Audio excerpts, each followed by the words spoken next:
Hello students of class 7. Today we will start with our next exercise, that is exercise 9.2. So now students, let's begin with our exercise. So in this exercise we will basically study about what is cost price, what is selling price, what is profit, what is loss, what is profit percent and what is loss percent. So first I will tell you what is cost price. What is cost price? Cost price होता क्या है? Cost price is a price at which an article is purchased. Suppose करिए कि अगर मैंने 500 रुपए का एक सामान खरीदा और 600 रुपए में उसको बेच दिया, ठीक है? 500 रुपए का मैंने एक सामान खरीद लिया, तो वो उसकी कॉस्ट प्राइस हो जाएगी. जिस प्राइस पे हमने सामान को परचेज किया है, the price at which we purchase an item is called cost price and the price at which we sell an item.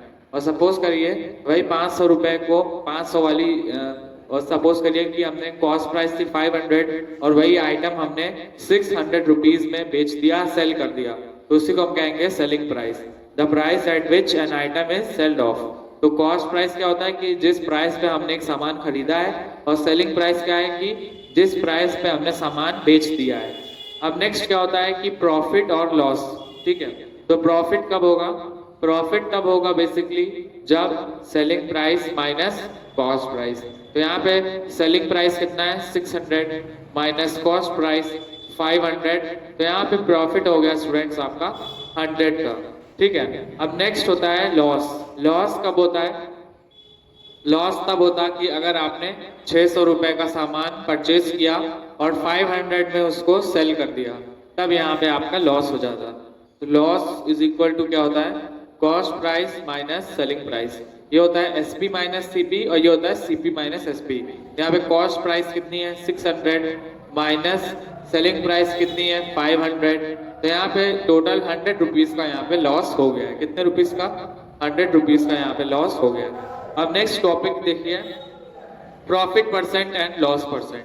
तो प्रॉफिट परसेंट का फॉर्मूला आपको याद करना पड़ेगा. Profit percent is equal to profit upon cost price into 100. ये होता है profit percent का फॉर्मूला. और लॉस परसेंट निकालने का फॉर्मूला क्या होता है? Loss percent is equal to loss upon CP into 100. तो ये दो चीजें आपको याद रखनी होगी. क्या क्या? कि प्रॉफिट परसेंट का फॉर्मूला, लॉस परसेंट का फॉर्मूला, और उसके बाद आपको सीपी और एसपी का फॉर्मूला, ठीक है? सीपी और एसपी इसको तो आपको याद ही होगा. Selling price profit is equal to selling price minus cost price.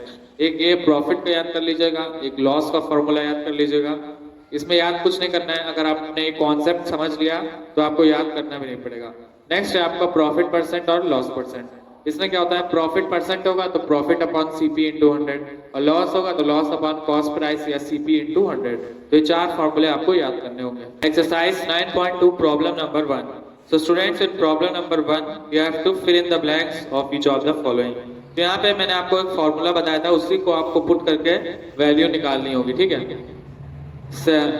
Profit is equal to selling price minus cost price. एक फॉर्मूला ये है, इसको अप्लाई कर लीजिएगा. और दूसरा अगर लॉस दिया रहा है तो loss is equal to cost price minus selling price, ठीक है? जो वैल्यूज दी हुई हैं वो पुट कर लीजिएगा, आपका आंसर आ जाएगा. जैसे प्रॉब्लम नंबर 1 में कॉस्ट प्राइस दिया हुआ है 50 और सेलिंग प्राइस दी हुई है 62.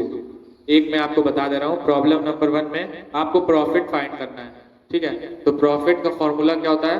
Selling price minus cost price. यहाँ पे देखिए बुक में दिया हुआ है कॉस्ट प्राइस 50 दी हुई है और सेलिंग प्राइस कितना है 62. तो यहाँ पे ₹12 का प्रॉफिट हो जाएगा आपका, ठीक है? कितना रुपए का प्रॉफिट होगा? ₹12. हाँ students, come to problem number 2. Problem number 2 में आपको प्रॉफिट परसेंट या लॉस परसेंट फाइंड करना है. तो उसको फाइंड करने के लिए देखिए यहाँ पे कॉस्ट प्राइस और सेलिंग प्राइस दी है. तो अगर हमें प्रॉफिट परसेंट फाइंड करना होगा तो सबसे पहले हम प्रॉफिट फाइंड कर लेंगे. तो ये हो जाएगा selling price minus cost price. अब सेलिंग प्राइस यहाँ पे कितनी है 25 और कॉस्ट प्राइस कितनी है 32. तो यहाँ पे आप देख सकते हैं कि सेलिंग प्राइस कम है और कॉस्ट प्राइस ज्यादा है. तो यहाँ पे इसका मतलब हुआ कि हमको लॉस हो गया है. यहाँ पे क्या हो गया है? लॉस. तो यहाँ पे हम प्रॉफिट परसेंट नहीं निकालेंगे, बल्कि यहाँ पे हम निकालेंगे लॉस परसेंट. तो लॉस का फॉर्मूला होता है cost price minus selling price. यहाँ पे कॉस्ट प्राइस ज्यादा दी हुई है 32 और सेलिंग प्राइस कितनी दी है यहाँ पे 25। तो यहाँ पे हमारे पास आ गया 7। कितने रुपए का लॉस हो गया यहाँ पे 7, 25 और 5 30 और 2 5 6 7, तो 7 रुपीज का लॉस हो गया। अब यहाँ पे आपको लॉस परसेंट निकालना होगा। तो loss percent is equal to क्या होता है, लॉस अपॉन सीपी इंटू 100। तो यहाँ पे देखिए स्टूडेंट्स लॉस कितने का है 7, कॉस्ट प्राइस कितनी है 32 इंटू 100। ठीक है, इसको आप लोग मल्टीप्लाई करके देख लीजिएगा, जो आंसर आएगा वही आपका लॉस परसेंट हो जाएगा। Problem number 3। प्रॉब्लम नंबर 3 में क्या है, Aman bought a second hand car for rupees 57,100। तो यहाँ पे कॉस्ट प्राइस दिया हुआ है। ठीक है, कॉस्ट प्राइस कितनी है 50, cost price is equal to rupees का साइन मत लगाना भूलिएगा। कॉस्ट प्राइस कितनी है 57,100, ये इसकी स्टूडेंट्स कॉस्ट प्राइस है। फिर क्या दिया है selling price, he sold the car for rupees 70,000। तो सेलिंग प्राइस भी यहाँ पे दिया हुआ है, कितनी है सेलिंग प्राइस 70,000 की इसकी सेलिंग प्राइस है।